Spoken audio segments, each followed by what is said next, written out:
Guys, kita masih lagi dalam fasa tamadun di Mesopotamia dalam megateori 5,000 tahun dua dunia yang aku ceritakan sebelum ni. Kalau sebelum ni aku ceritakan bagaimana turunnya Lunarian alias alien ke bumi One Piece dan mereka telah memulakan peradaban di sana di samping paralel antara kisah tersebut dengan mitos Anunnaki dalam mitologi Sumeria. So kali ni aku nak cerita pula tentang nikah. Lebih spesifik lagi, bagaimana terjadinya nikah.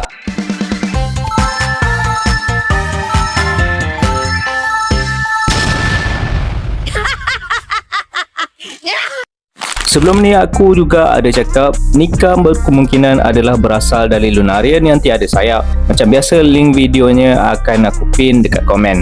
Nah, kali ni aku masih akan gunakan mitologi di sekitar Mesopotamia cause you know, in my theory they basically happen around the same time.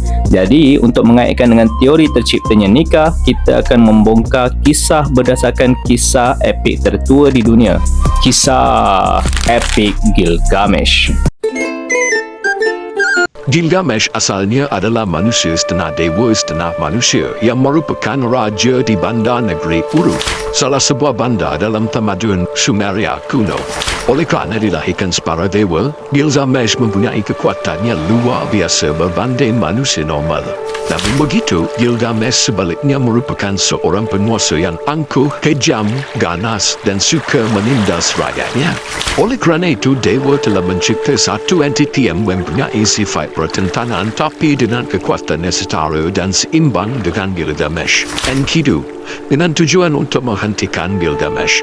Namun begitu, Enkidu dicipta sebagai seorang lelaki yang hidup secara primitif dengan hidupan liar di dalam hutan rimba. Lebih kurang macam Tarzan lah. Berbeza dengan Gilgamesh yang hidup sebagai raja. Satu hari Enkidu telah didekati oleh seorang wanita bernama Shamhat yang berjaya memujuknya untuk mengenal peradaban. Dari seorang yang primitif, Enkidu telah diajar menjadi seseorang yang bertamadun. Enkidu kemudiannya diminta untuk mencabar Gilgamesh dan menghentikan kekejamannya di bandar Uruk. Nah, disitulah mereka bergelut sehingga akhirnya Gilgamesh yang memenangi pertarungan tersebut. Akan tetapi setelah bertaruh nyawa, Gilgamesh dan Enkidu bukannya bermusuhan. Pertarungan itu malah menjadikan mereka berdua sahabat akrab. Gilgamesh yang kejam dan brutal sebaliknya telah berjaya diamankan oleh Enkidu yang primitif dan liar. Mereka akhirnya melengkapi antara satu sama lain. Gilgamesh dan Enkidu masing-masing telah mengembara dan bertarung dengan makhluk-makhluk mitos bersama. Antaranya adalah Humbaba dan Bull of Heaven. Sehinggalah akhirnya salah seorang dari keduanya dihukum oleh dewa selepas membunuh Bull of Heaven. Nah, Enkidu lah yang dipilih dewa untuk menerima sebuah sumpahan berupa penyakit misteri yang fatal. Enkidu akhirnya mati. Rasa sedih, pilu dan keputusasaan setelah kematian sahabat karibnya, Enkidu telah memberikan kesan yang sangat mendalam dalam jiwa Gilgamesh.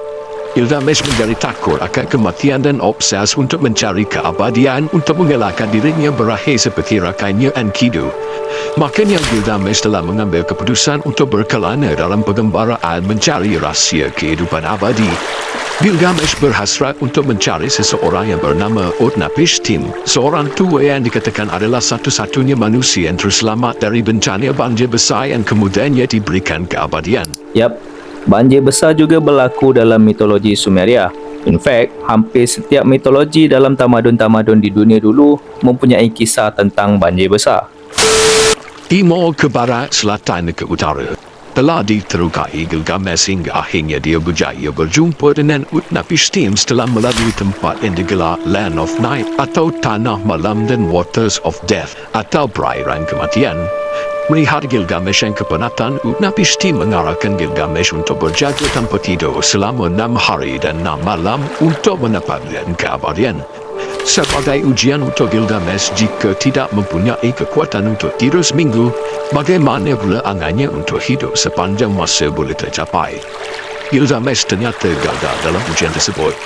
Utnapishtim kemudian menyuruh Gilgamesh mencari tanaman di dasar lautan yang boleh mengembalikan keremajaan.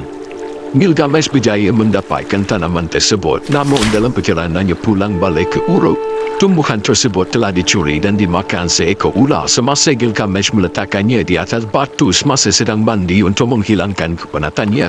Disebabkan kerana itu, sifat menyelin kulit ular yang seperti menghasilkan kulit paru lebih licin adalah dikatakan kerana ular telah memakan tumbuhan tersebut. Gilgamesh akhirnya pulang ke Uruk dengan tangan kosong, hampa dan kecewa. Perjalanannya yang panjang tidak bermakna untuknya kerana akhirnya dia juga akan menjadi tanah seperti manusia lainnya. Keesokan paginya dia berjalan lagi selama 7 hari 7 malam merenung nasibnya dan refleksi diri sehingga sampai ke atas sebuah bukit tempat seorang pengembala tua. Dia mengangkat kepalanya, meratapi setiap pelosok kota Uruk yang indah yang dapat dilihat dari puncak bukit. Dengan pandunya dia mengatakan, di situlah kota Uruk yang berkilauan. Jika kau memanjat benteng yang tinggi dan berjalan-jalan, kau akan nampak sahihnya seluas satu batu. Kau akan nampak kebun-kebun hijau yang sama luasnya. Kau akan nampak kuari yang luas di mana mereka akan gali keluar tanah liat untuk membuat rumah. Kau akan lihat kuil istana dan tanahnya yang cantik. Aku adalah raja yang menguasai bandar ini, lebih hebat dari yang sebelum dan sesudahnya. Gilgamesh kemudiannya berlalu pergi. Gilgamesh akhirnya memahami erti kehidupan. Dia sedar kematian sememangnya tidak dapat dielakkan sebagai seorang manusia dan mencari keabadian adalah sia-sia belaka. Namun, manusia harus mensyukuri apa yang sedia ada. Walaupun usianya tidak kekal, namun namanya akan tetap terus disebut dan diingati. The end. Boom.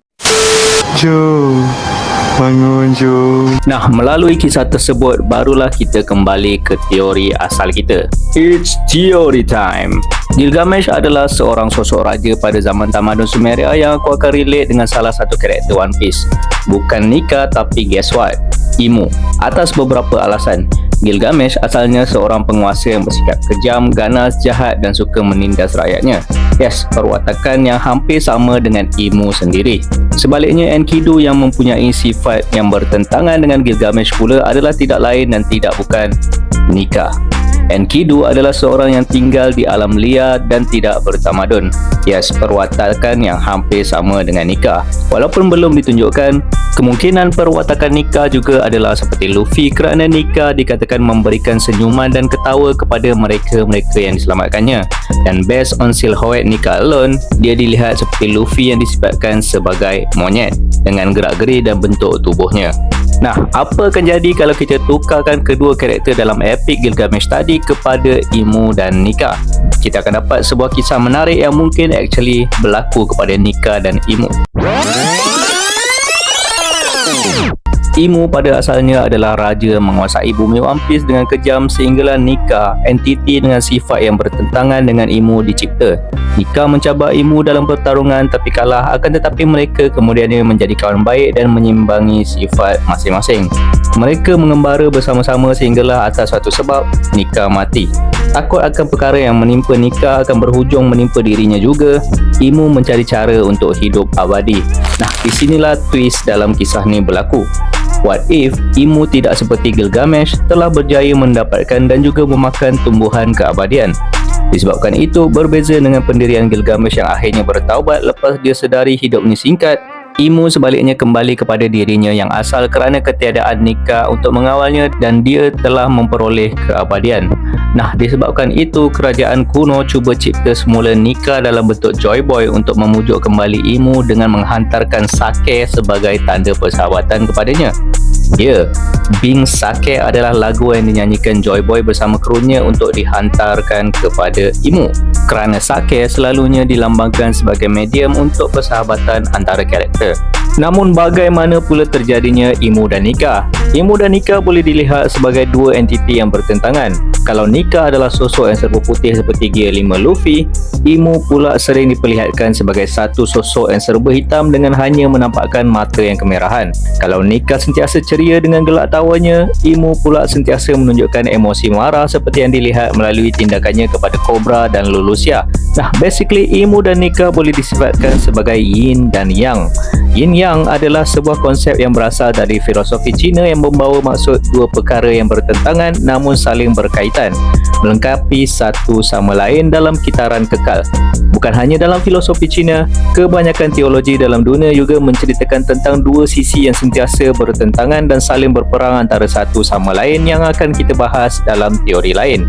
Jadi, kita boleh letak nikah untuk represent sifat positif dan ilmu sebagai negatif.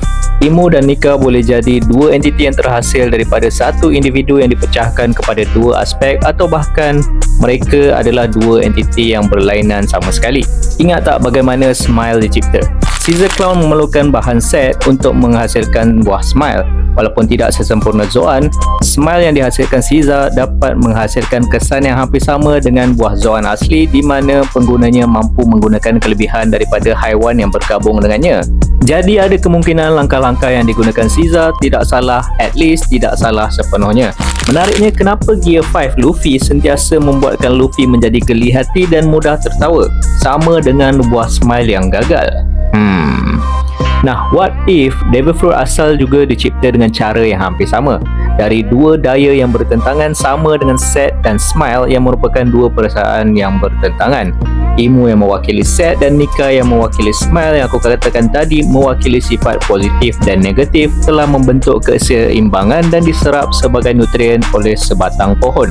Pohon yang terhasil dengan gabungan crossbreeding antara pohon Adam dan Eve. Yang aku katakan sebelum ni, mengapa Giant cuba satukan. Pohon Adam yang aku teorikan dalam video sebelum ni yang berada di Elbaf, tempat asal legenda nikah, manakala pohon Eve pula di Merojoa, tempat ilmu. Nah, what if dua pohon ni yang menyerap essence dari nikah dan ilmu adalah kunci kepada terhasilnya Devil Fruit? Jadi apa pendapat korang? Kalau korang ada teori yang menarik atau ingin kongsikan sesuatu, jangan malu-malu untuk like, komen dan subscribe video dan channel ni. Kita jumpa lagi di Laugh Tale.